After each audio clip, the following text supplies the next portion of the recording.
ঝিনাইদহের কালীগঞ্জে ট্রাক চুরি করতে গিয়ে স্থানীয়দের হাতে দুই চোর আটক হয়েছেন। পরে পুলিশ ঘটনাস্থলে গিয়ে তাদের উদ্ধার করে নিয়ে যাওয়ার সময় স্থানীয়দের দেখে নেওয়ার হুমকি দেওয়ার অভিযোগ ওঠে ওই দুই চোরের বিরুদ্ধে।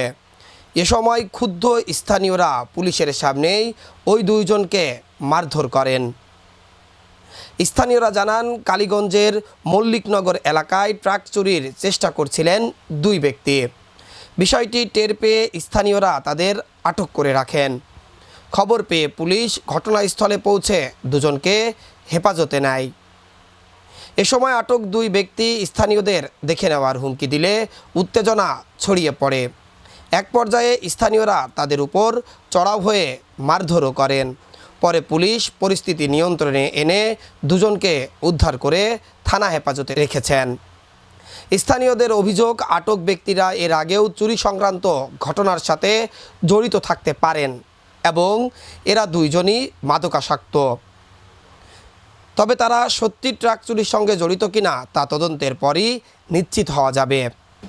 এই ঘটনায় পুলিশ জানিয়েছে, আটক দুজনকে জিজ্ঞাসাবাদ করা হচ্ছে। তাদের বিরুদ্ধে আইনগত ব্যবস্থা নেওয়ার প্রক্রিয়া চলছে।